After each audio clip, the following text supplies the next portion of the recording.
कहता है, भगवान शंकर की पवित्र कथा कहती है कि 5 जगह से अशांति हमारे घर में प्रवेश करती है। 5 जगह से अशांति हमारे घर में आती है, 5 जगह से अशांति हमारे घर में प्रवेश करती है।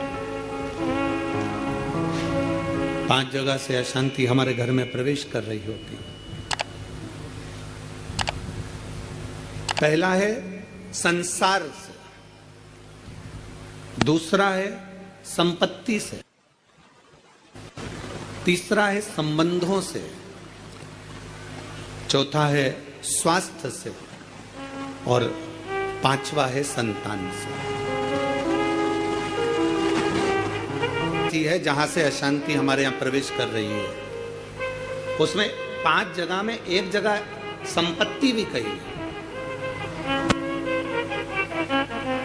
5 जगह में से एक जगह संपत्ति को भी बताया गया कि जैसे संसार से भी अशांति प्राप्त होती है। संसार के लोगों में आप सोचते हैं कि मैं संसार में जितना रहूंगा, जितना सबके साथ में रहूंगा, उतना मुझे सुख मिलेगा, शांति मिलेगी। ना ना ना, स्कंद पुराण कहती है हो नहीं सकता।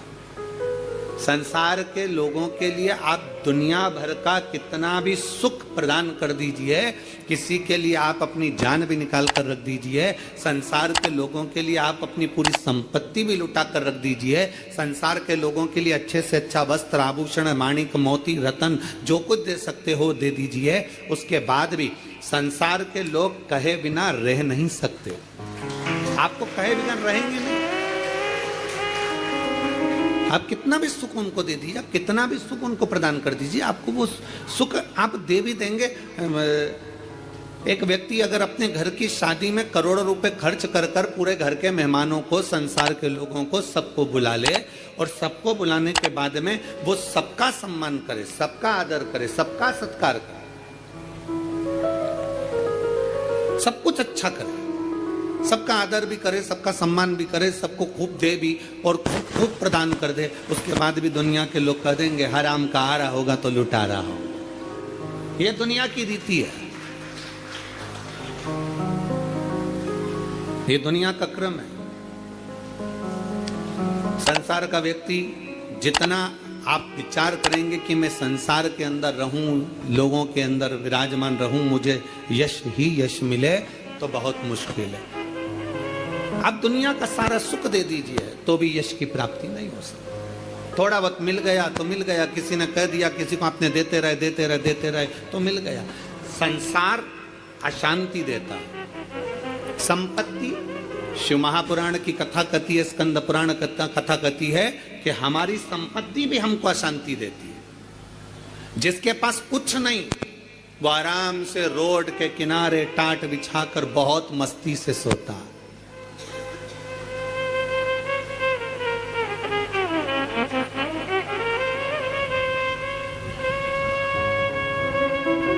और जिसके पास में बहुत कुछ है, सारी संपदा भरी पड़ी हुई है, सारी दौलत भरी पड़ी हुई है, सुंदर बंगला है, डनलप का गद्दा है, एसी भी लगा है, पलंग भी लगा है, नौकर चाकर सब कुछ लगे, सब कुछ, तो भी उसको नींद नहीं आती है। कितना सुंदर कहा गया शिव महापुराण के अंतर्गत, कितनी सुंदर बात कही गई कि शिव महापुराण की कथा, कई लोग कहते हैं गुरुजी आपकी कथा होती है तो वहां 1 किलोमीटर दूर तो गाड़ी रोक दी जाती है। शिव महापुराण की कथा होती है तो पैदल चलकर बहुत दूर तक जाना पड़ता है, बहुत दूर तक। पर कोई किसी चिकित्सक से पूछे, कोई डॉक्टर से पूछे, कोई आयुर्वेद वाले से पूछे, कोई होम्योपैथिक वाले से पूछे, कोई योग गुरु से पूछे कि शास्त्र क्या कहता है, हमें स्वस्थ रहने का तरीका क्या बताता है, तो कहा सबसे सुंदर तरीका है स्वस्थ रहने का कि जितना पैदल चल सकते हो उतना जिंदगी में सुख प्राप्त कर सकते। अब भगवान भोलेनाथ जी की कथा सुनने के लिए आप लोग आते हैं, शंकर जी की कथा में आप लोग पहुंचते हैं, शिव पुराण में पहुंचते हैं, तो बाबा भोलेनाथ पहले ही तुम्हारे स्वस्थ रहने की व्यवस्था कर देता है। भोले बाबा करता क्या है कि 1 किलोमीटर दूर तो गाड़ी रुकवा देता है, तुम कितने बड़े भी सेठ हो, 1 किलोमीटर दूर गाड़ी रुकवा दी और बड़े प्रेम से पैदल पैदल आराम से चलते चलते चलते चलते कथा में पहुंच गए, आसन लगाया, बैठ गए, बैठने के बाद वापस जाने की तैयारी हो जाती है। शिव महापुराण की कथा कहती है संपत्ति सुख नहीं देती, संपत्ति अशांति देती। संपत्ति शांति नहीं दे सकती, वैभव दे देगी। आप डनलप के गद्दे पर सो जाओगे, आप खूब जेवर पहन लोगे, आप अच्छे वस्त्र पहन लोगे, आभूषण धारण कर लोगे, सारा सुख तुम्हारे पास में आ जाएगा, पर शांति नहीं आ सकती। इसलिए बारंबार कहा गया, मिलता है सच्चा सुख केवल भगवान तुम्हारे चरण। बाकी के दुनिया का सुख कहीं नहीं प्राप्त हो सकता। दुनिया का सर्वाधिक सुख भगवान के चरणों में। आप कुबेरेश्वर बाबा की धरा पर आए हैं, कुबेरेश्वर बाबा की धरा पर कभी पहुंचे या आए तो कुबेरेश्वर बाबा की धरा पर पहुंचकर तुम कहीं पर भी एकांत में बैठ जाओ, जितनी देर बैठे रहोगे आपको ऐसा महसूस होगा कि मेरा शंकर तुम्हारे आसपास में से घूम कर निकल कर गया है। शिव तत्व की प्राप्ति कहीं नहीं। और सारे तीर्थ धाम आपके चरणों में, हे गुरुदेव प्रणाम आपके चरणों में। सारे तीर्थ धाम आपके चरणों में, हे गुरुदेव प्रणाम आपके चरणों में। आप जितनी देर बैठोगे परमात्मा के चरणों में, जितनी देर विराजमान हो परमात्मा के चरणों में, जितनी देर बैठे हो उतनी देर तुम्हें शांति है, उतनी देर आनंद है। तो शिव तत्व कह रहा है कि संसार में शांति नहीं है, संपत्ति में शांति नहीं है। शिव तत्व कह रहा है संबंधों में शांति नहीं है। जितने संबंध बनाते चले जाओगे, नहीं साहब हमने इनको हमारा भाई बना लिया, घर का भाई नहीं बनी लिया, भाई बना के बैठे। नहीं साहब इसको हमने हमारी बेटी बना लिया, घर की बहन बेटी को साड़ी नहीं दिला रही और दूसरी बेटी बनाते फिर। नहीं साहब इनको हमने हमारा काका जी बना लिया, तो घर का काका जमीन और जायदाद के लफड़े में पड़ा, आज तक नहीं सुलझ रहा और एक और काका बना के तैयार कर लिया। नहीं साहब ये हमारी बुआ है, नहीं साहब ये हमारा ये है। नहीं, संबंध जितने जितने संसार के लोगों से जोड़ोगे, शिव पुराण कहती है जो हमारा संबंध है जितने लोगों से जुड़ा है उतना ठीक है, पर अलग से कोई संबंध जोड़ने का प्रयास मत करो, अलग से परमात्मा को जोड़ने का प्रयास करो तो जीवन की सार्थक, जीवन के साथ परमात्मा को जोड़ो। परमात्मा को अपने करीब लाने का प्रयास करिए, परमात्मा को अपने नजदीक लाने का प्रयास करिए। परमात्मा को अपने करीब में जितना जितना लेकर आओगे उतना उतना सुख और शांति आपके जीवन में आती चली जाए, उतनी शांति उतना सुख। शिव महापुराण की कथा के माध्यम से 3 दिवसीय शिव चर्चा का ये सुंदर संवाद, आज तृतीय दिवस है, विराम का दिवस है। स्मरण रहे, संसार से, संपत्ति से और संबंधों से शांति की अनुभूति नहीं है। संबंध भी हमको अशांति देते हैं। किसी ने कुछ कह दिया मन अशांत हो गया, किसी ने कुछ बोल दिया मन अशांत हो गया, कहीं किसी ने कुछ कहा अपन घर से निकल कर चले गए मन अशांत हो गया। अच्छा जरा सा विवाद हुआ लोग घर छोड़कर चले जाते हैं। हमको ये समझ में नहीं आता कि घर में तुम रहकर भी शांति का अनुभव नहीं कर पाए तो क्या क्षिप्रा जी के तट पर जाकर, गंगा जी के तट पर जाकर, नर्मदा जी के तट पर जाकर, किसी तीर्थ में जाकर, सबको छोड़कर अकेले घर से निकलकर घर के बाहर जाकर क्या तुम्हें शांति मिल जाएगी? जम के बोलो जरा, नहीं मिल सकती। घर छोड़कर शांति का अनुभव नहीं हो सकता।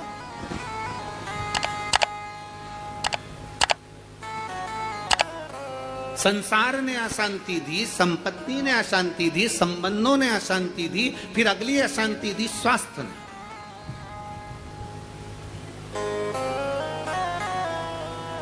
घुटने दुखने लगे, कमर दुखने लगी, पीठ दुखने लगी, अशांति होने लगी, अब मैं बहुत बीमार रहने लगी, मेरे जीवन का क्या ठिकाना गुरुजी, मेरी जिंदगी का क्या ठिकाना।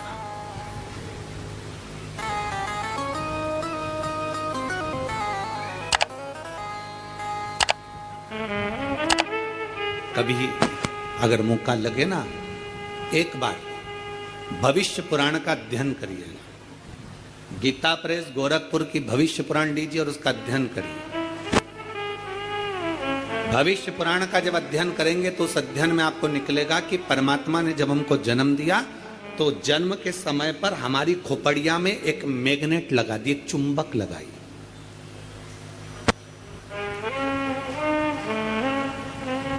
परमात्मा ने हमारी खोपड़िया में, हमारे मस्तिष्क में, हमारे भेजे में, हमारे सिर के अंदर, हमारे मस्तिष्क में एक चुंबक लगा।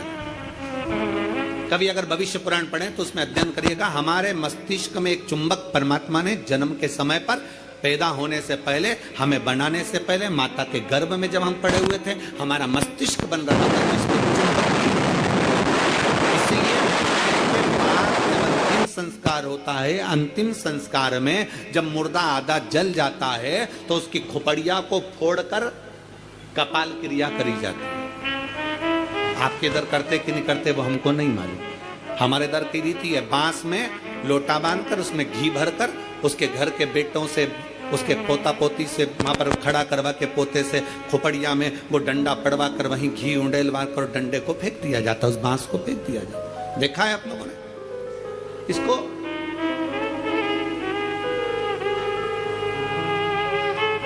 भगवान जब हमें जन्म दिया, परमात्मा ने जब हमको पैदा करा, उस समय पर माथे में, मस्तिष्क में, भेजे में एक चुंबक लगा।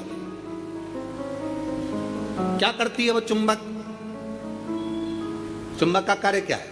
चुंबक का कार्य है, अगर आपने पैसा पैसा पैसा पैसा सोचा विचारा, दिन रात पैसे पैसे में लिप्त रहे, तो व्यक्ति वो मस्तिष्क में जो चुंबक लगी है वो पैसे को अपनी ओर खींचती है। मतलब मनुष्य पैसे को आसक्ति के रूप में अपनाना प्रारंभ कर दे। अब चुंबक का दूसरा कार्य क्या है? अगर किसी बुरे व्यक्ति में बुराइयां देखोगे तो वो बुरे व्यक्ति की बुराई तुम खींचते चले जाओगे। वो तो ऐसी, वो तो वैसा, वो तो वैसा, हर व्यक्ति में बुराई, क्योंकि तुम्हारे भीतर में जो भेजे में चुंबक भरी है वो बुराइयां ही खींचेगी। और अगर तुमने किसी व्यक्ति में अच्छाई देखना प्रारंभ कर दी तो तुम्हारे मस्तिष्क में जो चुंबक लगी है वो दिन रात हर व्यक्ति में अच्छाई को ढूंढना प्रारंभ कर देगी, अच्छाई खींचना प्रारंभ। एक चुंबक लगी।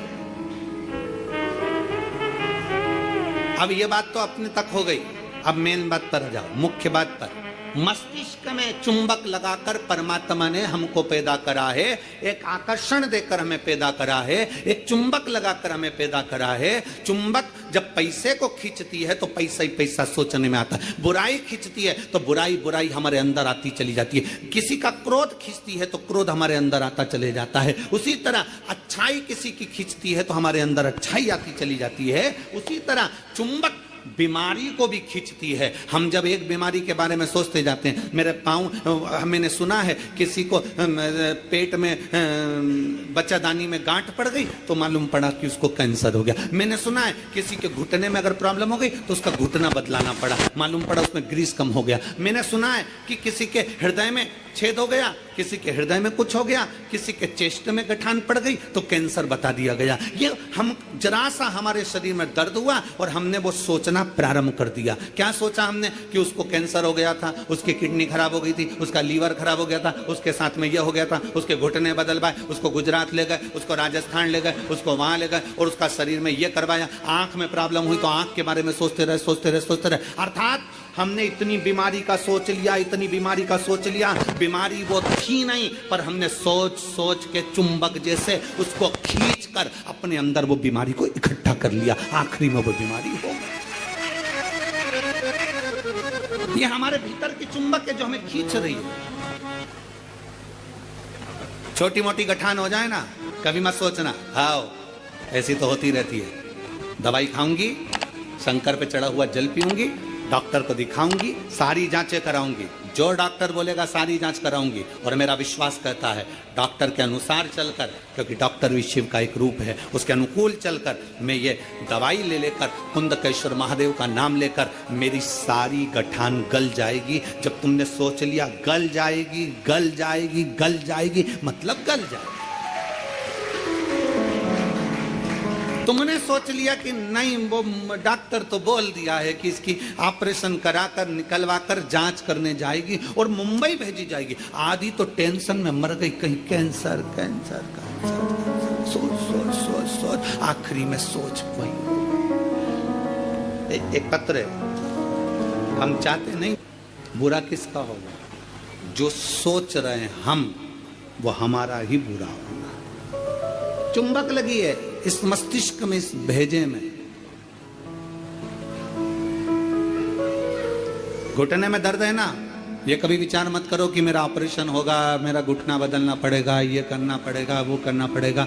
डॉक्टर से मिलो, डॉक्टर से दवाई भी लो, सब कुछ करो, पर यह विचार करो कि मैं डॉक्टर के पास जाऊंगी, भगवान का भजन करूंगी, शंकर के मंदिर जाऊंगी, एक लोटा जल चढ़ाऊंगी, बेलपत्र चढ़ाऊंगी और जल बेलपत्र चढ़ाकर उसका पान करूंगी और यह मेरा विश्वास करता है कि मैं ठीक होऊंगी, मुझे घुटना बदलने की जरूरत नहीं पड़ेगी, मुझे कोई कार्य करने की जरूरत नहीं पड़ेगी और मैं ठीक हो जाऊंगी। ये मेरा विश्वास करता है, ये मेरा भरोसा करता है। चुंबक लगी है एक मस्तिष्क के अंदर, एक आकर्षण परमात्मा देकर भेजता। चलो एक प्रैक्टिकल कर कर देखिए, आप सब एक प्रैक्टिकल करो। जितने लोग कथा को आस्था चैनल पर सुन रहे हैं, जितने लोग फेसबुक यूट्यूब पर सुन रहे हैं, जितने लोग कुबेरेश्वर बाबा की धरा पर सुन रहे हैं, दीपावली के बाद, दीपावली के पहले या कल परसों से एक विचार करना कि मुझको ये खाना है या मुझको ये लाना है, या मेरी पास में धन नहीं तो धन की व्यवस्था, मुझे 5,000 2,000 3,000 15,000 की जरूरत है और वो मुझे चाहिए। 3 4 5 दिन 8 दिन 10 दिन तक सोचते रहो, विचार करते रहो, चाहिए मुझे, कहीं से व्यवस्था हो जाए, बाबा कुछ भी करे, कैसे भी मुझे पाना। भोजन के लिए विचार करो कभी कि मुझे भोजन लग चाहिए, मुझे आज ये खाना है, मुझे 5 दिन बाद 10 दिन बाद मेरा मन है कि मुझे ये प्राप्त करना है। धीरे धीरे धीरे धीरे वो चीज आपके पास आती चली जाएगी, अपने पास आती। अच्छा सोचिए, अच्छा विचारिए। जब अच्छा सोचेंगे, अच्छा विचारेंगे, अच्छा सोचेंगे, अच्छा विचारेंगे, अच्छा कर्म करेंगे तो निश्चित है कि अच्छा हमें मिलेगा। हम हमेशा जरा सी बीमारी आई, जरा सा रोग आया, जरा सी तकलीफ आई, जरा सा कष्ट आया, जरा सी तकलीफ में हम विचार करने लगते हैं कि मुझे ये तकलीफ। जो महापुराण की कथा कहती है, शिव तत्व कहता है, 3 दिन की शिव चर्चा कुबेरेश्वर बाबा की पवित्र कंकर शंकर की धरा पर जो हो रही है, उसमें आज विराम दिवस की कथा कहती है। अशांति हमको संसार भी देता है, अशांति हमको संपत्ति भी देती है, अशांति हमको संबंध भी देते हैं और अशांति हमको स्वास्थ्य भी देता है। हम सोचने में पड़ जाते हैं, मुझे ये प्रॉब्लम हो गई, मुझे ये तकलीफ हो गई, मुझे ये कष्ट हो गया, मुझे ये तकलीफ होती चली जा रही, हमारे भीतर से अशांत होते चले जा रहे, भीतर से हम अशांत होते चले जा रहे। शांति गई। 4 स्थान अशांति के तो ये बता दिए और 5वें नंबर पर बता दिया संतान। 5वें नंबर पर कहा कि संतान भी अशांति दे जाती है। संतान, इसलिए शिव महापुराण की कथा कहती है, पुत्र के लिए किया गया कर्म है और बेटी के लिए किया गया धर्म है। धर्म है, पुत्र के लिए करना ये तुम्हारा कर्म है। मेरे को दुकान लगाना है, बच्चों को सेटल करना है, बच्चों को ये करना है, बच्चों को वो करना है, मेरे बेटे के लिए ये व्यवस्था करना है, मेरे बेटे की शादी करना है, मेरे बच्चे के लिए ये करना है। पुत्र के लिए करा गया ये कर्म है। बेटे के लिए तुम लाखों की संपत्ति छोड़कर जाना, वो धर्म नहीं कहलाएगा। बेटे के लिए तुम दुनिया भर की दौलत छोड़कर जाना, वो धर्म नहीं कहलाएगा। पर बेटे के लिए अगर कुछ कर रहे हो, उसको अगर लैपटॉप दिला रहे हो, ये कर्म है। उसको मोबाइल दिला रहे हो, ये तुम्हारा कर्म है। तुम अगर बेटे के लिए जमीन कर रहे हो, ये तुम्हारा कर्म है। अगर बेटे को तुमने दुकान खोली, ये तुम्हारा कर्म है, क्योंकि तुम पिता हो, बेटे के लिए करना पड़ेगा। माँ अगर बेटे के लिए रकम बनवा रही है, ये कर्म है। बहू के लिए कुछ कर रहे हो, ये तुम्हारा कर्म है। बेटे के लिए जितना करा वो कर्म है। गाड़ी लाए, कर्म है, क्योंकि बेटे के लिए लाना पड़ेगी, बहुओं के लिए लाना पड़ेगी, मकान बनाना पड़ेगा, जमीन करना पड़ेगी, जायदाद करना पड़ेगी। ये सब कर्म की गिनती में आ गया, ये सब कर्म। दुकान बनाओ बेटे के लिए, जरूरी है। जमीन करो बेटे के लिए जरूरी है, मकान बनाओ बेटों के लिए जरूरी है, बहू लाओ बेटों के लिए जरूरी है, गाड़ी बंगला करो बेटों के लिए जरूरी है, तुम्हारा कर्म है, करना ही पड़ेगा। पर बेटी अगर घर में आई और बेटी का अगर तुम लालन पालन कर रहे हो, बेटी को पढ़ा रहे हो, लिखा रहे हो, शादी कर रहे हो, विवाह कर रहे हो, उसको पढ़ा रहे हो, तो ये तुम्हारा कर्म नहीं है, ये तुम्हारा, जम के बोलो जरा, धर्म। इसलिए शिव महापुराण की कथा कहती है कर्म और धर्म का लेवल बराबर लेकर चलना, अर्थात बेटे के लिए भी करो तो बेटी के लिए भी करते रहना, दोनों का लेवल बराबर लेकर चलिए। कर्म और धर्म के लेवल को बराबर लेकर चलोगे तो जिंदगी की सार्थकता सिद्ध हो जाएगी, तुम्हारा जीवन आनंदमय हो जाएगा। कर्म और धर्म के लेवल को बराबर बनाइए, बराबर। और मत बुरे कर्म कर बंदे वरना पछताएगा, भगवान की आंखों से तू बच नहीं पाएगा, तू बच नहीं पाएगा। अरे ओ अज्ञानी मत कर नादानी, अरे ओ अज्ञानी मत कर नादानी। तेरे कर्म का फल भी तू ही पाएगा, जैसा किया तूने तेरे आगे आएगा। मत बुरे कर्म कर बंदे, मत बुरे कर्म कर बंदे वरना पछताएगा, भगवान की आंखों से तू बच नहीं पाएगा, तू बच नहीं पाएगा। अपने कर्म का लेवल और अपने धर्म का लेवल दोनों को बराबर कर कर चलिए, कर्म को और धर्म को बराबर बना कर चलिए। कर्म और धर्म दोनों बराबर।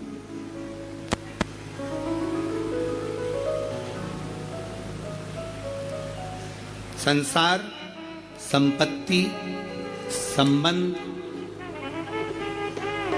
संतान, स्वास्थ्य, ये सब अशांति को प्रदान करते हैं या शांति देते हैं। 4 जगह की अशांति को आने से आप रोक सकते हो। 4 जगह से जो अशांति आ रही है ना, इसको आप रोक सकते हो। 4 जगह कौन कौन सी? संसार की अशांति आ रही है तो तुम संसार वालों से संबंध छोड़ दोगे, शांत होगा। संपत्ति से अशांति आ रही है तो ज्यादा ध्यान देना संपदा पर, कि अब जो होगा देखा जाएगा, जितना मिल गया उतनी संतुष्टि है, तो तुम रोक सकते हो, अशांति आने से रुक जाएगी। संसार, संपत्ति, संबंधों से अगर अशांति आ रही है तो तुम संबंध थोड़े कम कर दोगे, रिश्तेदारी थोड़ी कम कर दोगे, अशांति आने से रुक जाएगी। स्वास्थ्य, स्वास्थ्य से भी तुम गोली दवाई लेकर अशांति को रोक सकते हो। पर जो 5वां नंबर है ना, संतान, इसको तुम कभी जिंदगी में नहीं रोक सकते। इसकी ओर से तो तुमको धीरे धीरे अशांति आती ही रहेगी। तो कोई महाराज तुमसे कह दे कि महाराज की मैं तुम्हारी बहू को अच्छा कर दूंगा, बेटे को अच्छा कर दूंगा, तुम्हारे बेटी को सुखी कर दूंगा, तुम्हारे जमाई को अच्छा कर दूंगा, तुम्हारे परिवार को अच्छा कर दूंगा। कोई तुमसे कह दे कि मैं तेरे बेटा बहू को अच्छा कर दूं, कोई तुमसे कह दे कि मैं तुम्हारी बेटी दामाद को अच्छा कर दूं, कोई तुमसे कह दे मैं तेरे पोता पोती को अच्छा कर दूं, कोई कह दे तुमसे कि तुम्हारे नाती पंती को अच्छा कर दूं। ना ना ना, शिव पुराण कहती है 4 जगह से आने वाली अशांति को रोका जा सकता है, पर संतान की ओर से अशांति को रोकना कठिन है।